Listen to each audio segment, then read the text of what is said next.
if we go without watcher and a few things, that would be okay. Start the recording. Okay, great. All right. So welcome, fellow Toastmasters. And I didn't see any guests yet, but the meeting of online presenters is beginning now. Online presenters provides a supportive and positive learning experience in which our members are empowered to develop their communication and leadership skills, which results in greater self-confidence and personal growth. We focus on the development of online speaking and presentation skills for those interested in conducting better webinars and online meetings. Guests, please note that in order to be a member of the club, you must be a current or former active member of Toastmasters International and have completed at least 6 official speeches.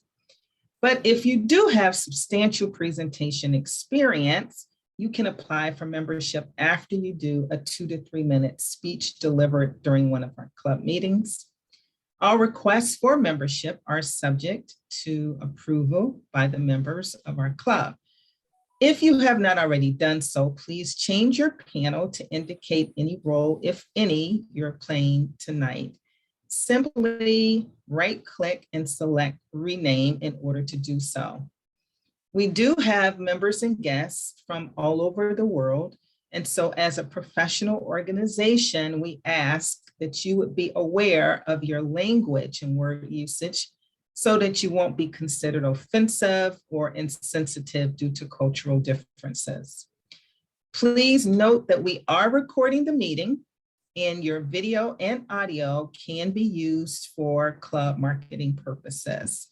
Also, we're asking that you would mute your mic when you're not speaking. I am placing in chat a copy of our agenda if you would like to download that. But with that being said, I will turn the meeting over to our Vice President of Education, Toastmaster Andy Byrne. Take it away. Thank you very much. Educational moment. Do you know a lot about Toastmasters? As you're going to invite people to club meetings, they may ask you, what do you know about Toastmasters? And would you be able to answer them? I'm going to give you a referral to one specific site that'll give you lots of information for those that like information. The site is on the Toastmasters.org site. And if you go to the search bar and put in statistics and data hub, you will get many, many pieces of information that you might find useful. For example, how many clubs are there globally? How many know the answer to that question? Just shout it out. How many clubs are there in Toastmasters currently? And how many countries are involved? How many countries have a Toastmasters club? Does anybody know? Oh my God, this is scary. It is 149 is the number, magic number. Now, one of the questions that is often used during the district leadership conference deciding who the leaders are is the question, what are the 4 core values of Toastmasters? Who can name the 4 core values? Anybody? I can try. I think Go ahead. respect, integrity, service, and something else. I'm missing one. Help me out. Excellence. Excellence. There we go. Okay. Some people use the letter scrambler RISE because it's respect, integrity, service, and excellence. So it's RISE. But there are a lot of people going to do leadership roles that don't know those 4 core pillars of Toastmasters. There are many, many more, and there are lots of resources for those inquiring minds. But for now, just know that you can feed yourself. You don't have to wait anybody else to feed you for the information. It's out there. Back to you, Toastmaster of the Day. All right. Toastmaster of the day takes over then, I think. We do have a theme for this evening, which is the British invasion. This turns out to be the day in 1964 that the Beatles landed in New York City. This is care of our VPE. Put this on the agenda for us. And a couple of days later, they were on the Ed Sullivan Show, and the world went wild. The word of the day, then, is yesterday. Remember yesterday? Yesterday is what Graham tells us that we're living in. He usually tells us he's living in tomorrow, which I guess is more positive, but it means that we're backwards and we're in yesterday is implied. I'm your Toastmaster of the day today, and I will be running a well-organized meeting, or that's the theory. We're working on it. I have some folks who are going to be helping us out as we go along. And actually, before I get to that, we have a new feature in these meetings, which is our tip of the day. And our tip of the day person who's going to share some expertise with us is Angela Heath.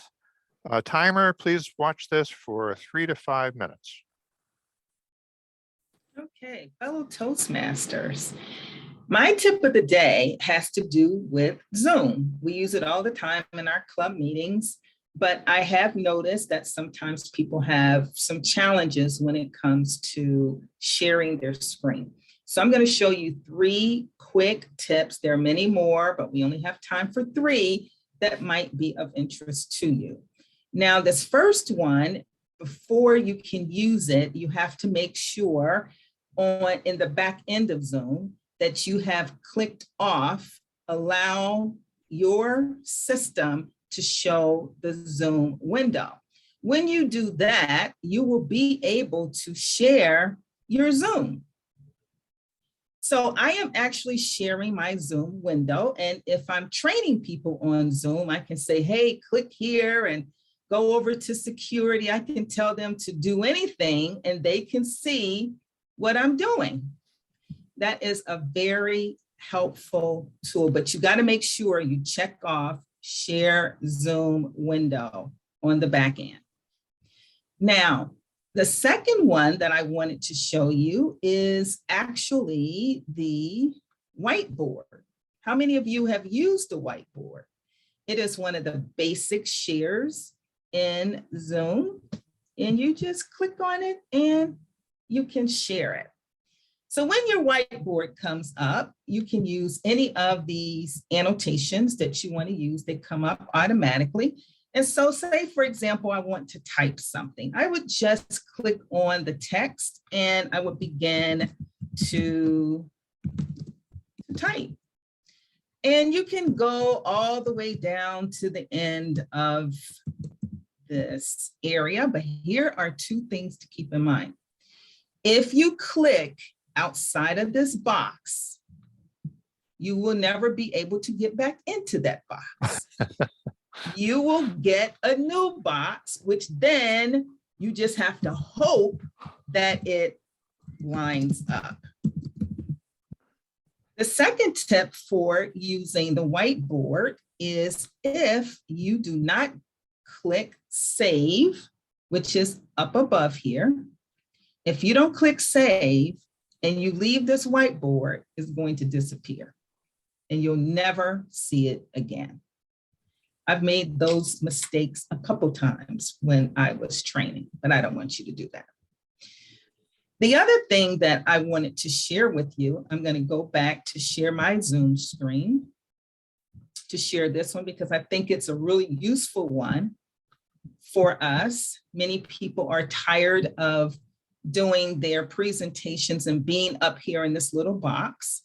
So one of the things that we can do is an advanced share. We go up here to advanced, click on that. And there are many things that we can do here. I don't advise you to run your video from this point, but you can. Your audio, a portion of your screen. I wanted to show you that, but we just don't have time. PowerPoint as a virtual background gives us the flexibility to move all around the screen. So let's try that. Click share. And then I need to find something, anything. I'll do this one. A PowerPoint to share. And it takes a little while. I shouldn't have checked that one. And you see, look at me, I'm down here in the bottom of the screen. Isn't this cool? The thing to keep in mind here is I can't show you what I'm doing, but I'm able to resize myself. I'm able to move myself anywhere on this screen that I want to be, but it gets me outside of the little box. The other tip is if you're going to use your PowerPoint as background, you want to put all of your content to one side so it won't be a problem for people and you won't have your head in the way of the content, which I see all the time. So let's avoid that. We are online presenters and we are professional. With that, those are my 3 tips for sharing your screen. You've got your share your Zoom window, you've got your whiteboard, and you can also pull in PowerPoint as your background. And with that, I think we can do a really great presentation. Back to you, Toastmaster of the day. All right. Well done. Useful.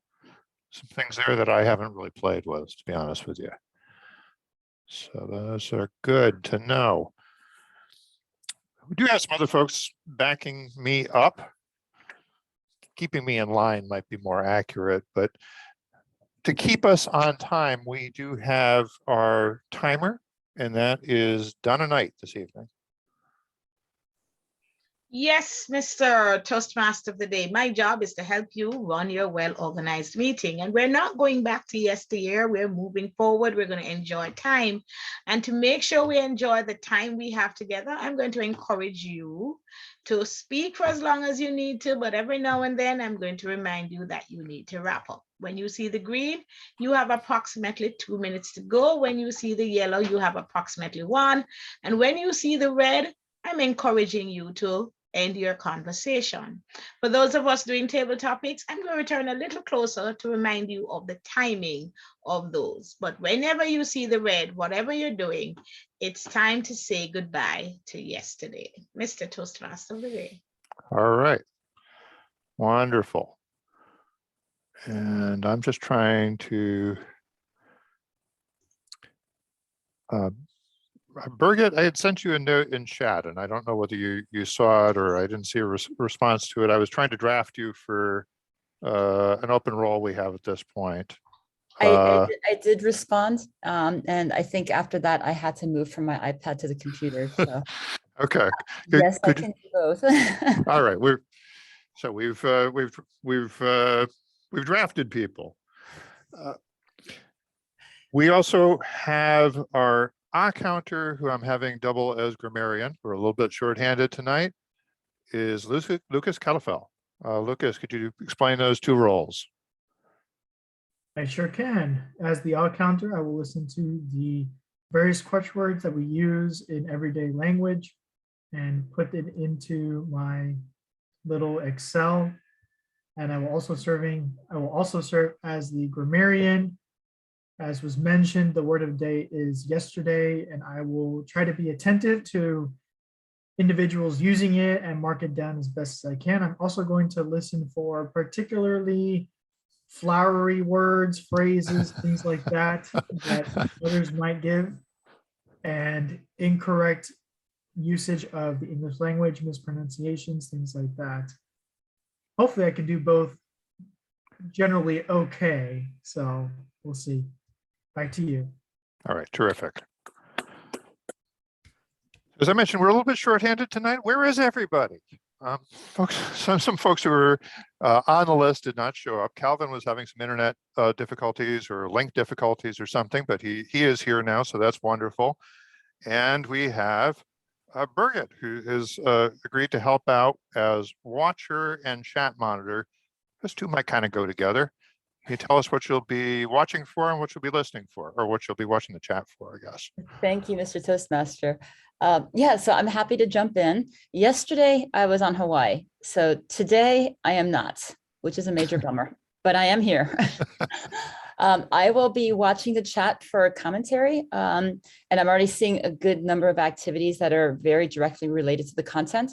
So as professionals, we're not going to say, don't chat while somebody's presenting, but keep it within the context of what we're talking about at the time.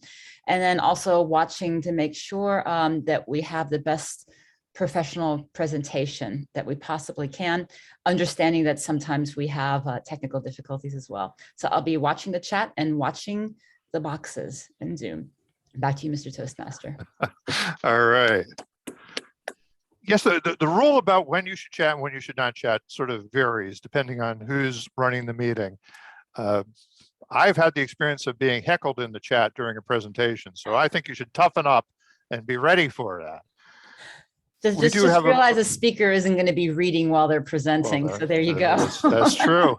That's what you find out afterwards, that they were telling you that you were speaking in gobbledygook, or at least that's my experience.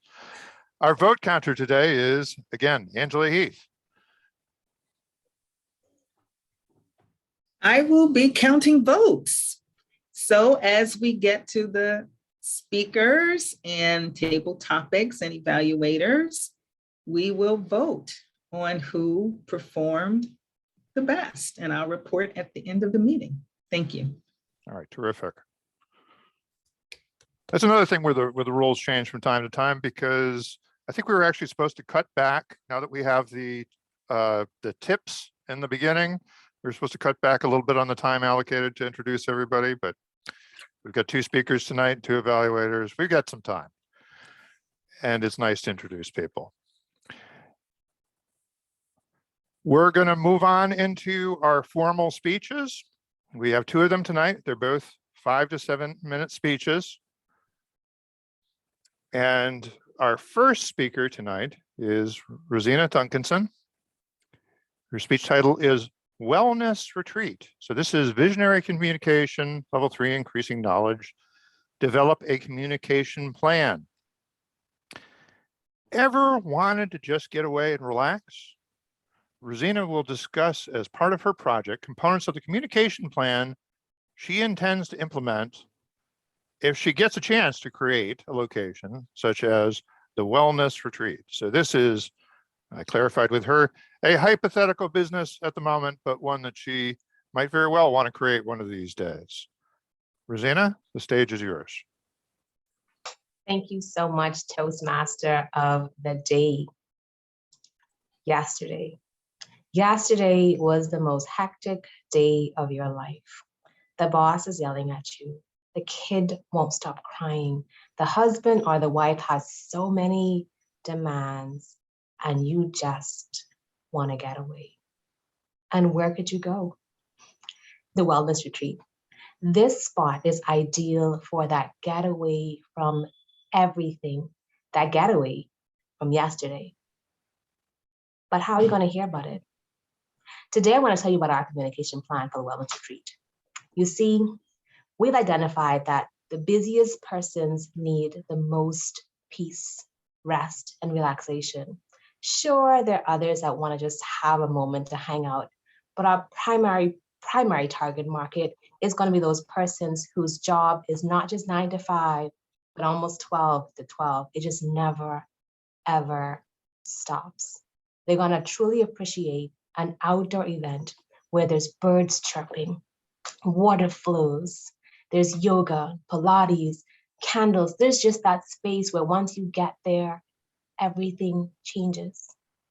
Because of the way the world works, we're going to use social media. We're going to use Instagram, TikTok, Facebook, and Zoom. We're going to ensure that they get the message on demand, on repeat, because we don't want them to miss any part of the message. You may say, well, why not just do emails or snail mail? But let's be honest, how many persons have a mailbox that has over 1,000 messages and they never seem to get to it? And so we've decided that to ensure that we are maximizing our efforts and our time, we're going to stick to short clips and bits of information using social media, because people just love to scroll all day, all the time. And if you're lucky, a sponsored ad will pop up just at the right moment. And the more likes, the more attention. And so we're going to ensure that we put something that's popular, active, and exciting to ensure that persons will not miss it. As a matter of fact, they're going to rewatch it and share it. That's what we're looking for. We also want posts that are informative. You may not get to the wellness retreat right away, but you're going to learn about wellness. You're going to want to be well. You're going to want to know more about what's happening. And then you want to have your image in that space. So colors and pictures and exciting moments of you being at your peak of peace is what's going to happen at the wellness retreat. Like I mentioned, the secondary audience are those persons just looking for information, looking at pictures, but the primary persons are those that really appreciate taking a step back, pausing, and relaxing. Frequency. We know that on social media, frequency is important. And so we're going to not do every single day, not to bombard persons, but weekly, something weekly, a weekly tip, a weekly image, a weekly video, but something that's going to be constant, allowing persons to be aware. But we're going to get personal. We're going to sit and we're going to chat once a month. We've got two main platforms we've fallen in love with. The first is Zoom. The second is Clubhouse. We want to talk to persons, get to know persons, and make them know that this place is home. The more persons that we connect with will let us know how well we're doing with our plan, because we know the number of persons tells us how effective it is. And not just persons watching and scrolling, but persons being interactive, responding, resharing, chatting. These are our metrics for knowing whether or not our plan is effective. Are we going to do it alone? No. We're going to have a team of persons. As the primary person, I know full well that social media is not my cup of tea.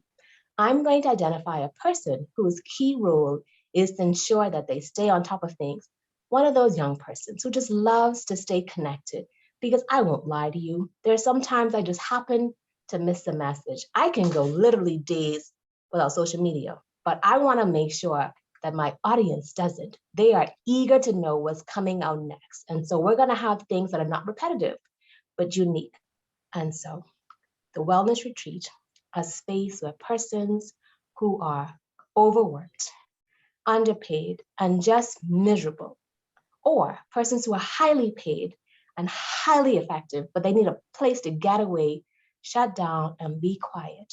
The wellness retreat will be that space just for them, and they will not miss a beat, because everywhere they look, they're gonna see photos and videos and avenues so that they can know that one, our plan is working, so they know where to go, and they can be educated if they don't wanna show up, because we're in the Bahamas. And so if you can't get there right away, you know what you're missing out on, and you're gonna plan that trip before the end of the year.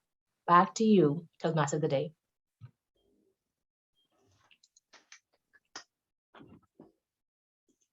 Wonderful, wonderful. Moving right along, we have a second speaker. Andriy Smolenko will be speaking, speech title, Fortune Favors the Brave.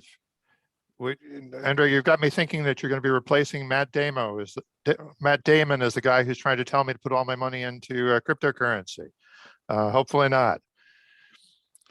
This is the Innovative Planning Level 3 project, Make Connections Through Networking. And he tells us that there may be times when networking can help your business grow. There also may be times when introducing yourself to a bunch of strangers doesn't do very much for you at all. Andriy is going to share with you some lessons he's learned as of networking event number 24. Andriy.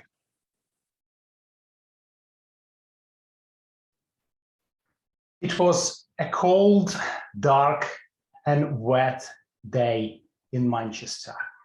And I stood there by the entrance into our local golf club, wearing my full business uniform. I contemplated whether to get in or not to my networking event number 24. Mr. Toastmaster of the evening, fellow Toastmasters. The story I'm going to tell you happened with me a few years ago before COVID times. I was a member of networking organization, Business for Networking. I was excited. And for the 6 months, every Monday morning at 8 a.m., we had a business breakfast. How exciting that sounds. Breakfast with professionals where you could make sales, expand your network. And it was just like that. We used to turn up, have a chat, have a good exchange of business cards, have breakfast, and leave, hopefully with a briefcase full of successful prospects. Yes, that was like that for some people at the time, and I really enjoy listening to other business presenters performing their pitches on a really high level. I really enjoy making those phone calls, sometimes even 10 following up phone calls a day. I polished my elevator speech. I did many things, but something wasn't working. Something was clearly wrong. Well, the thing is, I had to pay about 20 pounds, British pounds, about $36 per one event. And one event lasted for 1.5 hours. So in 6 months, I invested almost $700 and spent 35 hours of my time. And I made no return on my investment. Things just were not working for one or the other reason. And what was really disappointing, even debt collectors who popped in to our networking event had much higher success rate than me. And I was really losing my confidence. And then, as one of the senior club members explained to me, that was because I was the bankruptcy guy. He told me, Andriy, look, you are the bankruptcy guy. Nobody wants to talk to bankruptcy guy at the networking event.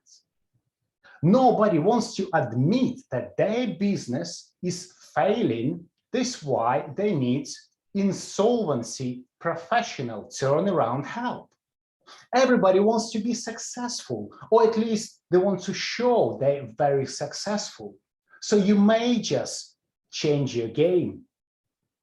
So, and there I stood, asking myself a question. Why? Why am I doing this?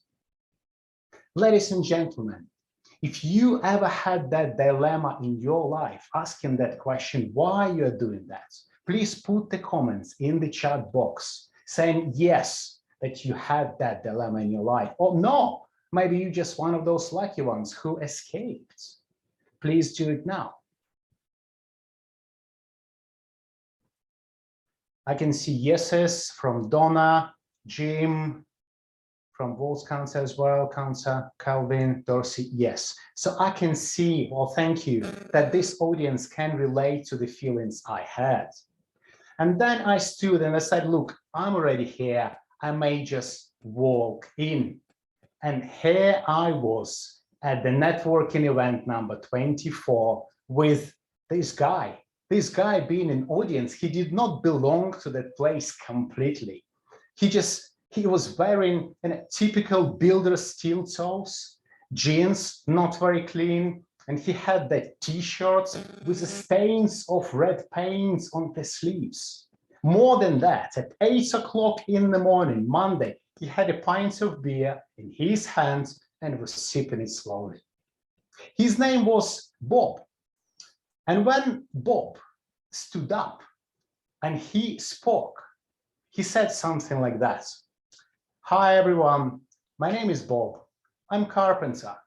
My granddad is a carpenter. My dad is carpenter. And we run a family business. And they just think that I'm doing here is a waste of time. It's not going to work. But I want to take this business to the next level. This is why I'm here. And this is why my offer to you is that we can replace your front house or apartment door in the same day, and I give you 20% discount. And he sat down. Let me ask you that question. What do you think happened after Bob's elevator speech? I'm going to ask Marianne Grady. Marianne, what do you think happened after Bob's elevator speech?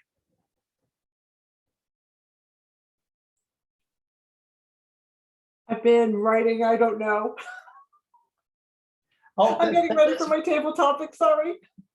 That's fine. That's fine. I understand. So I'm going to ask Andrew Byrne. Andrew, what do you think happened after Bob's elevator speech? I think many people that were interested in engaging his services reached out to speak to him or provide their information for him to contact them. Exactly, Andrew. Thank you for sharing that. This is exactly what happened. After he sat down, a few, say, minutes later, there was a queue of professionals all dressed up nicely, waiting for their turn to speak with the guy and replace their front door of their houses and apartments and get 20% discounts. So you see, after that, I realized that you don't have to go to networking events if you really want to expand your network. You can do it from your home, or you can just talk to your club members. You can just show up and impress everyone as Bob the Builder. At the same time, what's important, and it's what something you want you to bear in mind, is that the fortune favors the brave. Back to you, Mr. Toastmaster of the evening. Thank you, Andriy. I'm holding down the space bar and trying to.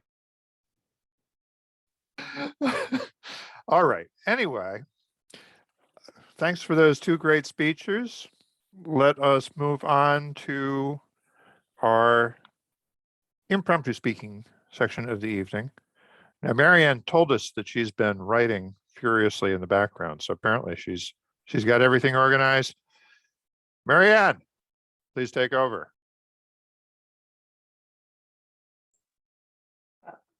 I'm just going to take a minute to set up my screen.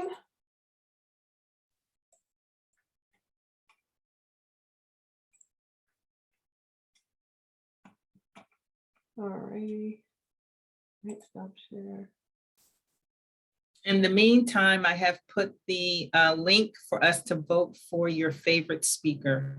You can vote in chat. I neglected to ask for the timers report now that you mention it. Madam Timer, did both speakers qualify? Yes, it is, Mr. Toastmaster. It's in the chat. Okay, thank you very much. Okay, everybody, I'm ready to go. The Beatles were a rock music sensation in the 60s and 70s.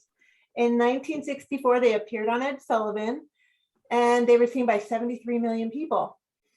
And the sensation known as Beatlemania launched. So many people, screaming fans, followed them everywhere. And if you were not listening to them in the 60s and 70s, perhaps you're listening them from your parents or somebody else, but almost everyone is familiar with the Beatles music.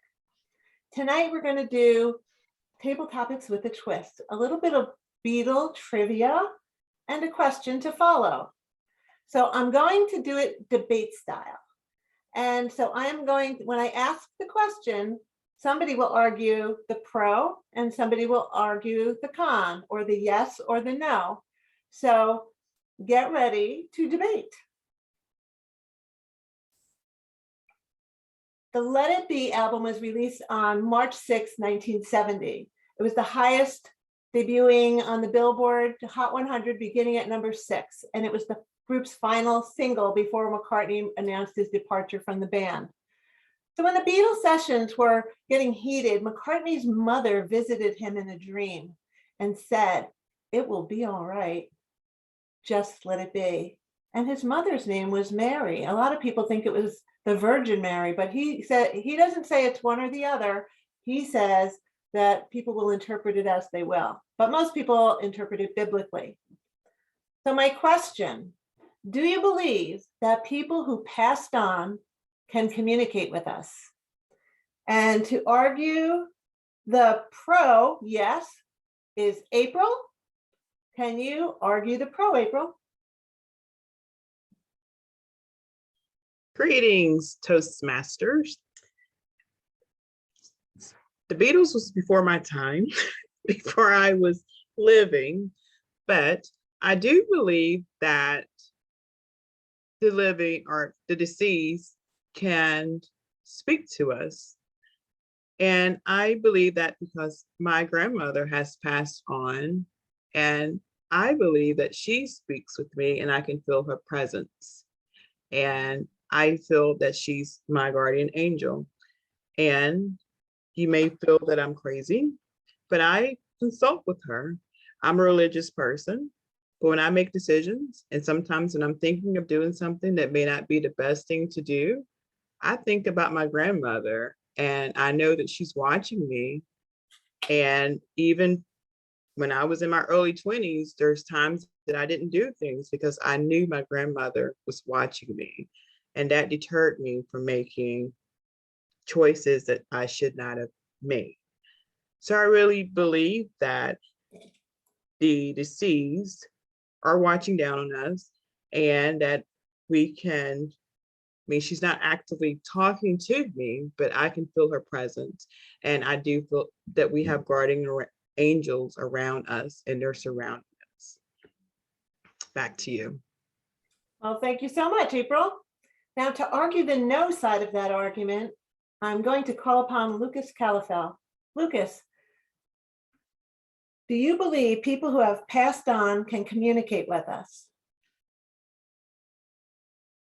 I would say I'm not sure. I don't know if I have enough evidence to come to that conclusion or any conclusion about that. Yes, and it would be nice if people that have passed on could speak to us. If, for example, if I heard from a family member, something like that, I would say, tell me something useful like winning lottery numbers. But in any case,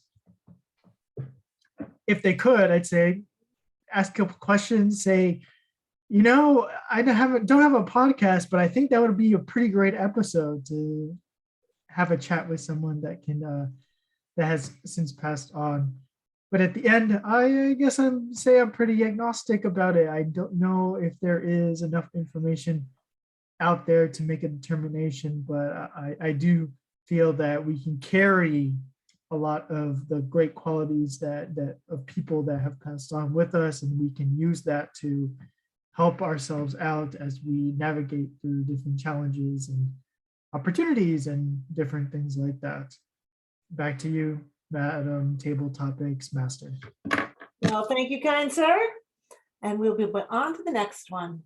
Hey Jude was released as a non-album single in August of 1968, and it was written by Paul McCartney for John Lennon's son, Julian, after John Lennon left his wife to be with Yoko Ono.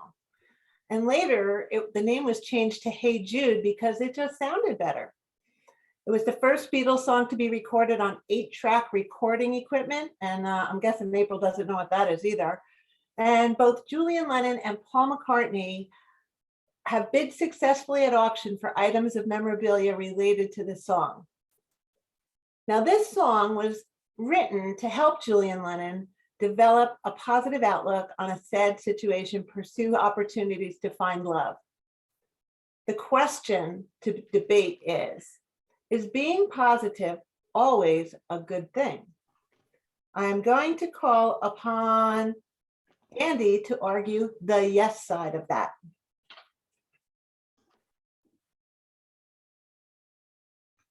Let me repeat the question. You want me to argue, is being positive a good thing in general, or what specific? It's always a good thing. It's always a good thing. Okay. Thank you very much, Ms. Table Topics Master. It is argued and scientifically proven that if you have a positive attitude, you get your mind working in a specific way. You depress certain nerve endings and suppress some bad thoughts.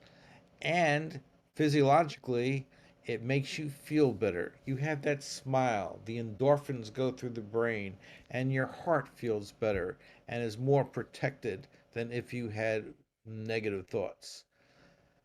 I believe that scientific study is true. It was done in Georgia where they were on a chemotherapy floor, cancer floor, and they divided the group into two groups. One group, they both had the same type of cancer, was breast cancer. And for one group, they told them that things were going to be all right. They were giving them a drug that was going to get them better and cure their cancer. And the other group, they said they would do the best they could for them, but they didn't know what the outcome was.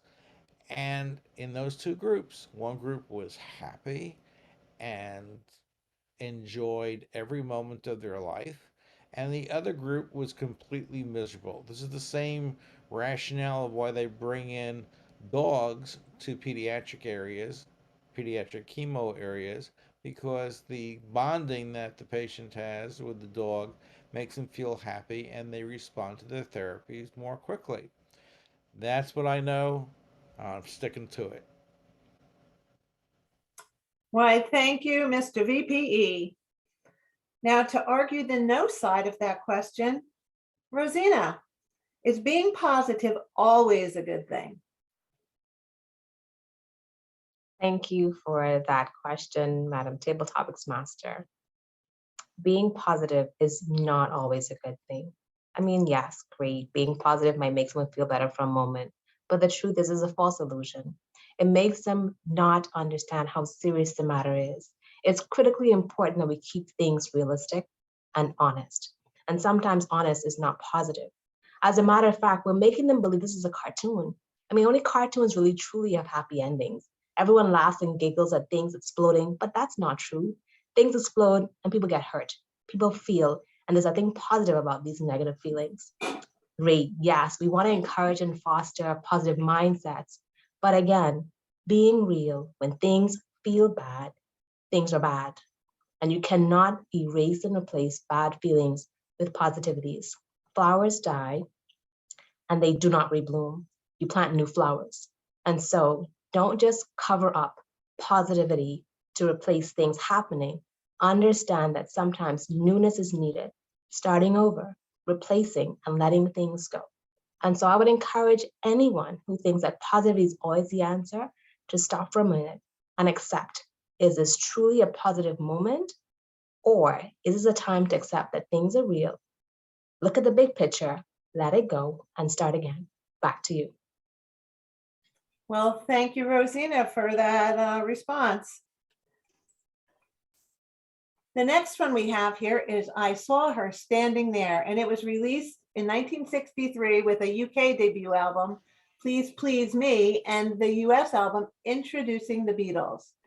It was the B-side of I Want to Hold Your Hand, and McCartney thought of the song on his way home from a Beatles concert in Southport, Lancashire. I Saw Her Standing There was referring to McCartney's 17-year-old girlfriend at the time, Celia Mortimer. And it seems to refer to love at first sight. Is love at first sight real? To argue the yes side, Donna Knight.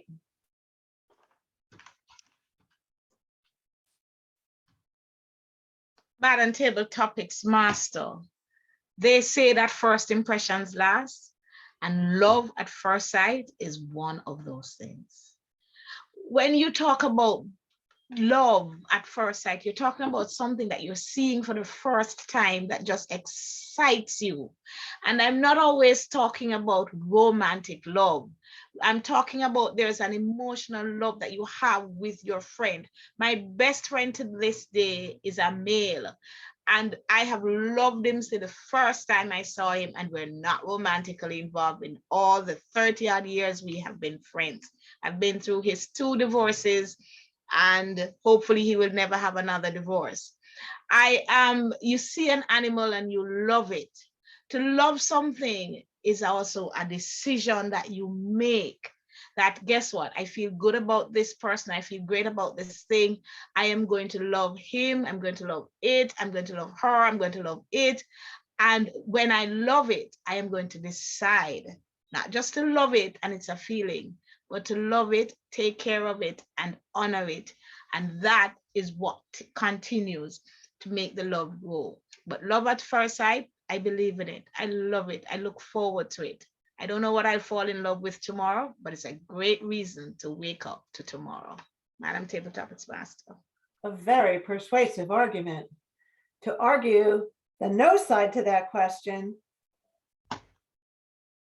is love at first sight real love? David Carr.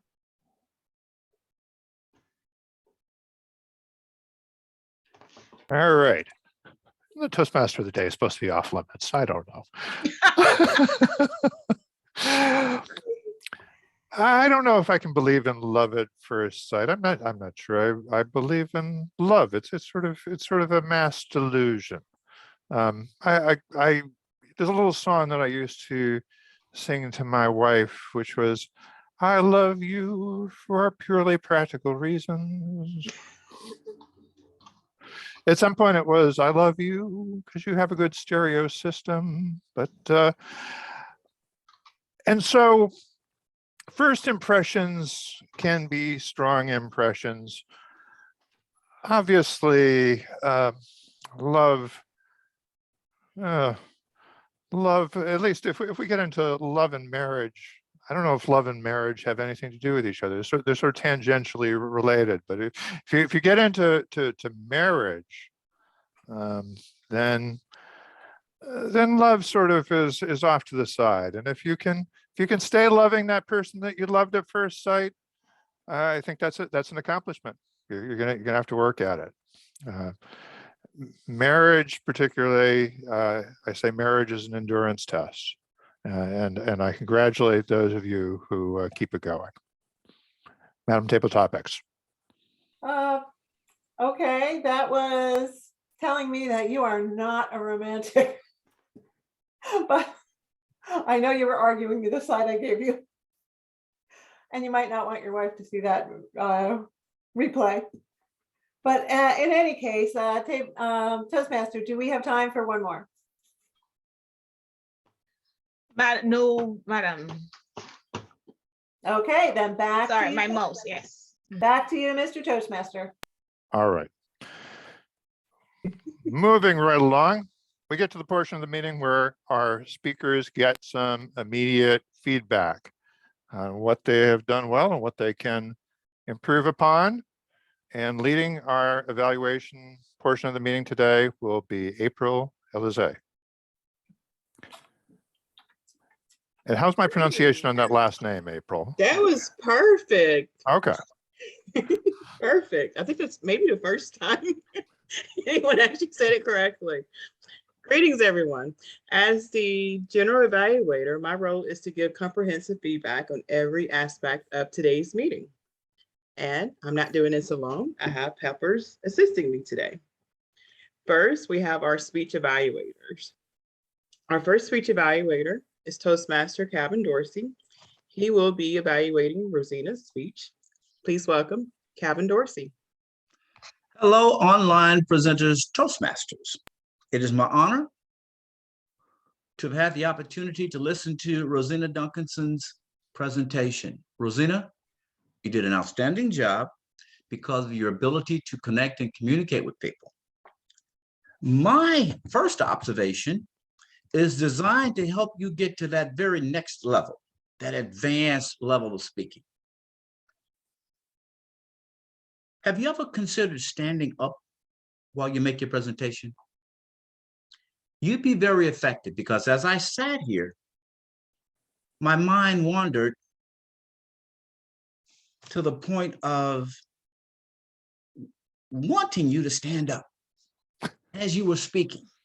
I said, oh, I want to see her stand up and use her hands because you are a very articulate person who's very confident. You make great eye contact and your use of pauses is very good.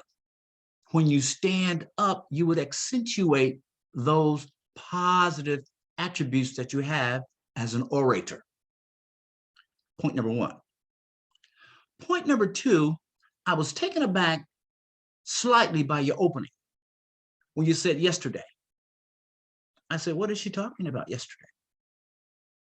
Why not ask a question to give people a time to get into the scenario that you're presenting? Has this ever happened to you? Describe the situation, pause, and let people get into the feeling of what it's like to be in a pressurized situation. Let them sense that. I felt that transition was quick, abrupt, and it did not allow me to get into the rhythm. In terms of your content, you were very clear about what you wanted to happen. And you also told us why you wanted to use social media and the importance of reaching your primary and secondary audiences. Of course, the weekly tips to further engage the audience and the fact that you do monthly chats. Your content was excellent. Coming back to your conclusion, you mentioned that you get one person to do that. At the end, let's wrap everything up with a because. I'm going to do this because this team person, this lead person is doing it because, and then tie everything to your entire conversation. Tell people what you're going to tell them, and tell them what you just told them. Overall, I enjoyed your speech. Thanks, Calvin, for those valuable tips. Our next evaluator is Jim Barber. He will be evaluating Andriy's speech. Please welcome Jim Barber. Thank you, Madam General Evaluator, my fellow Toastmasters, and especially, of course, Toastmaster Andriy Smolenko. Andriy, you are obviously an accomplished presenter, and it showed in tonight's presentation. Fortune favors the brave, in which you were telling us how to make connections through networking.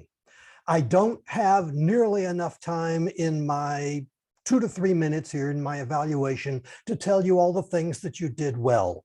Your content was spot on, your structure, it was well written, your vocabulary, everything about that, it was flawless. Your vocals, your diction, you were understandable, that was terrific. You have a great use of the pause. You were one of the best people in the club in terms of pausing. That is so well done. Visually, you had an effective use of the visual frame. Let's see if I can pull it up here and show everybody what I'm talking about. You started out looking like this with a good effective use of the frame. You were in the center of the frame, but then you started using the background and you move to the side, keeping your content on the other side. And that worked so well. That was great. I basically have no suggestions whatsoever in terms of doing those. I do have one suggestion for you, and it's actually tied into 2 smaller suggestions. And you've probably already guessed what it might be. Now, there will be people who disagree with me on this. That's okay. They're entitled to be wrong. The problem came when you asked who among the audience, who has done this? And you asked people to put in the chat box, yes or no. That is tricky. You have to weigh the possibility that nobody's going to say yes. And are you prepared to do that? The other one actually did occur. When you call on an audience member and they're not prepared with the answer, you've got to kind of recover from that and move on. Even if both of them work, I don't particularly like that because you lose your momentum. You were doing well, you were doing great, and all of a sudden you lost the attention of the audience. The attention came onto the chat box. Their attention came on to what was going on. So I would have preferred, rather than asking who has done this, asking instead, have you ever done this? Now you're keeping control of the situation. Instead of calling on a particular audience member, what do you think? Just simply ask the group in general, can you imagine what the response was? And then keep on going. So again, I realize that it stops interactiveness, and that can be a good thing. In this particular case, though, I think it interfered with what you were trying to do, and I would suggest losing it. But other than that, this was a top-notch presentation, and I look forward to your next one, Madam General Evaluator. Thanks, Jim. Thanks for that wonderful feedback.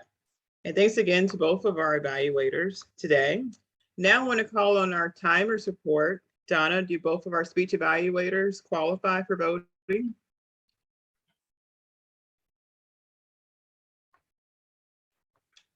You're on mute.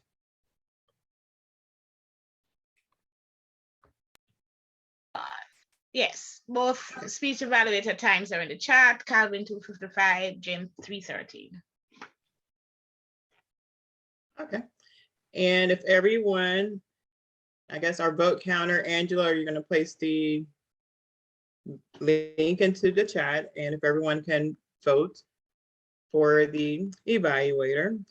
And now we're going to go on to our other reports. Our first report is going to be for our counter and our grammarian. And we have Lucas, Toastmaster Lucas, who took on both of those dual roles today. And the floor is over to you, Lucas. Okay, let me go ahead and get started with the grammarian report. I really was just able to count the use of the words of yesterday. And apologies if I had missed you. Donna, I have you saying it 2 times, Birgit 1, Rosena 3 times, and Calvin 2 times. I'm sure there might have been more, but that's what I got down. Let's go into the all counter report. Here we are. And let me just go ahead and scroll up here. You can see your name if you had a speaking role. I think I covered everybody. And the number of crutch words that you may have used during your speaking time. You'll have your totals in column O. And we ended, or at least we got up to 27 up to my report. Our most common crutch word was at 52%.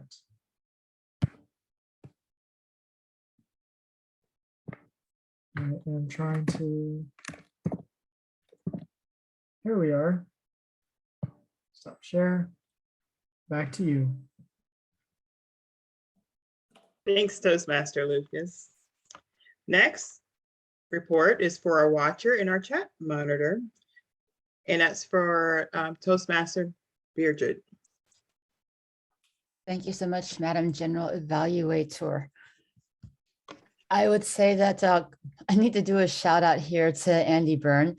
He had a lot of really good research that he put into the chat, which is all very relevant to the particular speech topics.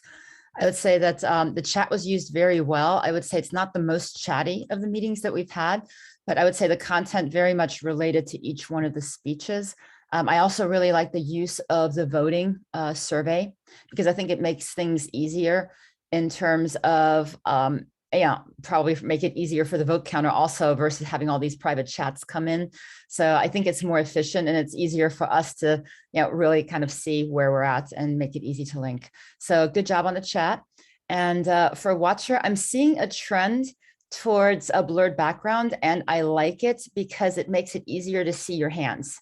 Because when you don't have a blurred background, you use a virtual background, there's always the danger of not being able to see gestures. So I'm seeing a definite trend in that, and I think that's really good. Those people that used virtual backgrounds, Marianne, I loved how you're like consistently to the side of the Beatles. So I think that way it didn't distract from you, and it didn't distract from the image that you were trying to show. So that was actually a really good tip also that Angela had talked about at the very beginning. The one thing is I would say in terms of lighting, and I know I have this issue sometimes when I'm on an iPad, is try to make sure that there's a light source coming from your front or your side, because it makes your face a little bit more visible. Because if it's coming from the top or the back, you could get backlight or weird streaks. And like I said, I've experienced that myself when I'm on an iPad, which is why I switched to a computer for this. But I think that would be my main recommendation. But I would say great job. Everybody's done a good job of framing themselves and also not really cutting themselves off at the neck. We can always see a little bit of the upper body too. And I think that really helps in terms of the visuals of your presenting. Back to you, Madam General Evaluator. Thanks for that report. Now it's time for my general evaluator report. So we had a great meeting. However, we had a handful of roles that had to be filled at the last minute, but appreciate everyone for stepping in at the last minute to fill into those roles. I encourage everyone, I'm guilty of this as well. Encourage everyone to sign up for roles for the next meeting and to also show up. Besides signing up to the roles, it's equally important to show up for the meeting as well if you do sign up for a role. And really appreciate Angela's your tech tips for today with the Zoom tips, because that's something that everyone here could actually use when it comes to Zoom. Also, great speeches today that we had. Table topics with the twist. Marianne, you did an awesome job with that. The questions were very thought-provoking, and I love the debate, how you did that. That was, I really enjoyed that. That was my first time actually seeing that done in one of our meetings. And I really liked that twist that you put on it. So that was really interesting. And overall, I felt like it was a great meeting. We were small in numbers, but I felt like we were mighty. But I felt like we had a good meeting today. So this is my report for today's meeting. And I will now call on our vote counter, Angela Heath. Your vote counter, I must say, David really is a genius. That is such a nifty tool. You don't have to do much of anything. I love it. The results are, drum roll please. Best evaluator, there is a tie between Jim and Calvin. Congratulations to you both. Table topics, there is a tie between Donna and Rosena. Now, do you think that there is a tie for the best speaker? No, there's not. Best speaker is Rosena Duncanson. Congratulations to all of you. Back to you. Congratulations, everyone. Back to you.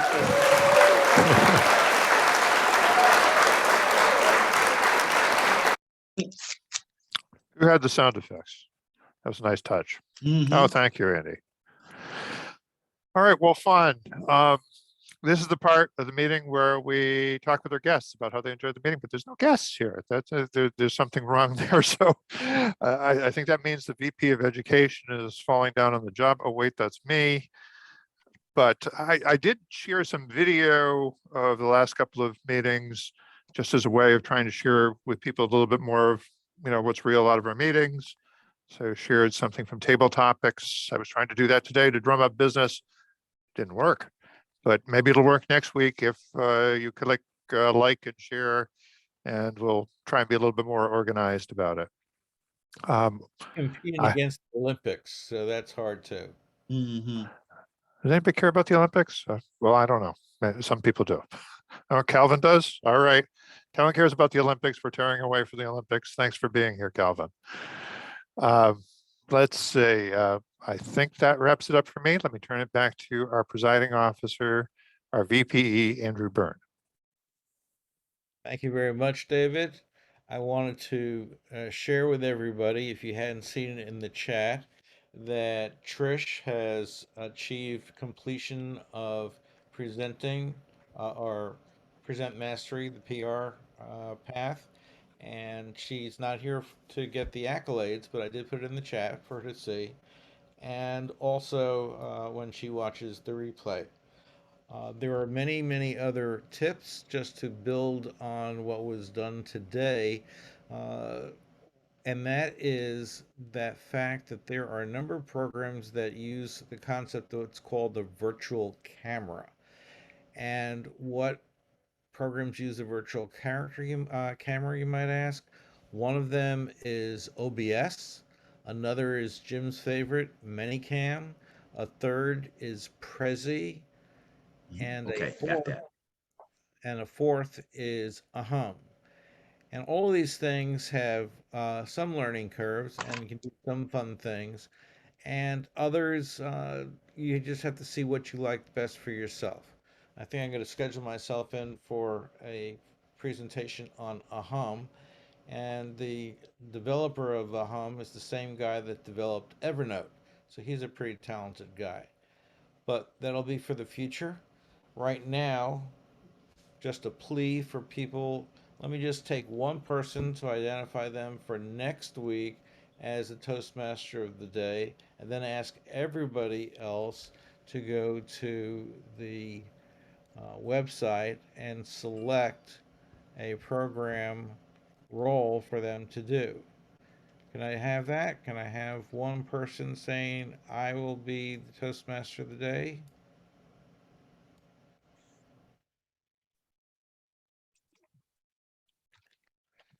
And while I'm doing that, here's a test question. What is 1171? Item number 1171 on the Toastmasters website. Who knows what that is? Is that one of the contest forms? Close. It's the speech Speech contest contest rule rule book. book. Yeah. So that's another scary thought. Everybody's doing contests, and I guess nobody's read the rule book. For us as an undistricted club, we can participate in the fun of the international meeting, but we have special rules under the speech contest where we submit a video. But Andy, that's not actually true anymore. We're actually excluded from participating in the video speech contest. We can do it for our own entertainment. We should schedule to do the webinar contest that goes to VTM Con, which is just also informal, but there is at least another level up from there that we're trying to get people to. Double checking question. Sure. Yeah. Is it, I know that we can't do the speech contest just like that anymore, but can a member who doesn't belong to any club at all, can that person perform?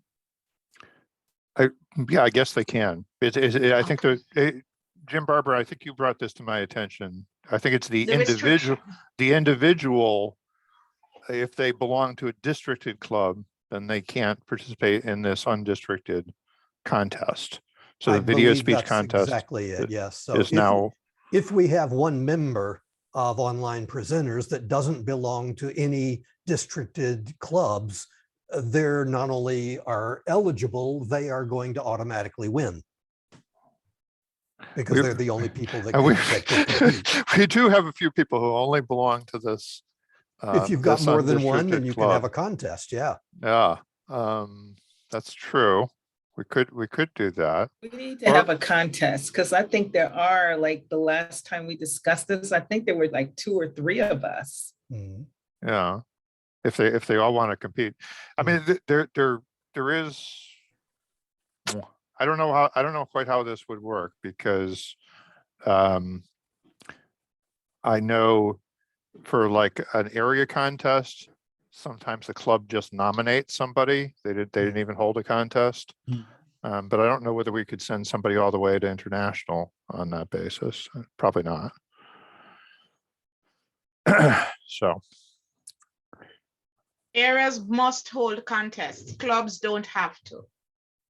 We can verify for the rules, but just to note, I usually recommend to members that Toastmasters International puts out, let's call it for the time being, an addendum to the rule book. So all the changes to last year's rule book is on that page. So if you studied last year's rule book, just find the pages that have the editing on it. There's also, as you're reading the rule book, there's a diamond next to things that have changed. And so, for example, they talk about a contest held with one contestant must still be held, as contestants must be disqualified if they do not meet the time and originality. Oh, I see. Okay. So all right. Well, no, that's standard. Yeah, That hasn't changed. Just for clarification, that hasn't changed. That's standard. Once you hold a contest. Okay. Well, we could have a one-person contest contest with just Angela or Angela and, I mean, do we want to have an event where we say that only our undistricted members can compete because they're the only ones who would be able to move up to the next level? We potentially could do that, but we'll need to work it out. I would like to get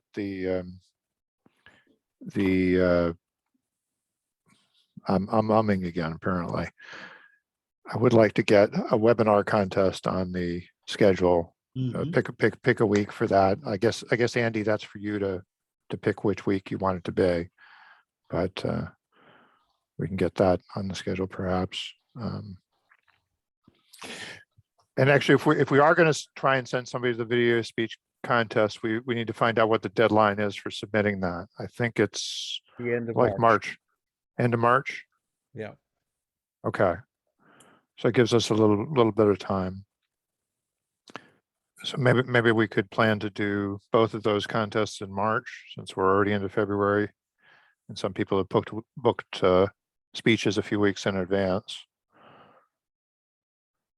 Try and pick a couple of weeks in March to do the maybe we will try and do the video speech contest first, and then the other one, or at least that's my suggestion. Well, before we all head out in the 3 minutes remaining, is somebody volunteering for Calvin? You're going to be the Toastmaster of the day for next week? No, sir. I have an announcement at the end. Oh, okay. Well, we're just about at the end. So what's your announcement? Everybody, if you look at my virtual background, you'll see showcase, and then you'll see the microphone. That's for the District 25 Speakers Bureau, and I'm the chair of the District 25 Speakers Bureau. That's in the Dallas-Fort Worth, Texas area. We're having our very first open house showcase on Sunday, February 27th from 1 to 4. We'll have real stories for real change, door prizes, tools and tips that you can use to change your life immediately. Join us on Zoom. The flyer is in the chat area. I'd love to see you and be able to spend time with you on Sunday, February 27th on Zoom. Back to you, sir. Well, thank you very much for that announcement. And I'm fond of Dallas. My professional headquarters is in Dallas, just outside the airport. And we have a big building over there that we constructed. So very fond of Dallas. Yes. Well, join us on Zoom, February 27th, 1 to 4. Okay, I'll have to take a look at that. All right, so who is going to be the Toastmaster of the day next week? Marianne has that look in her eye. Do you want to be Toastmaster next week, Marianne? No, it's Valentine's Day. Absolutely not. Next week is speechathon, so it's going to be just the speeches, correct? Pretty much. Assuming we get enough speakers to show up on Valentine's Day. Yeah, maybe we'll get Cupid out We there. have 3 or 4 booked, I think. I don't Okay. know All right, who'll that's good. show up, but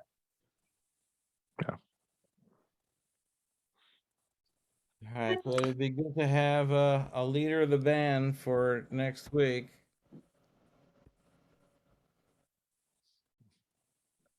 well, I'm a speaker, so. Doesn't look like anybody's willing to be beaten into submission. Oh, Jim Barber's raising his hand. I'm sorry, my computer locked up, but anyway, yeah, I can be Toastmaster next week. Yay! Thank you, Jim. And I can tell you from the computer that, so let me put Jim Barber.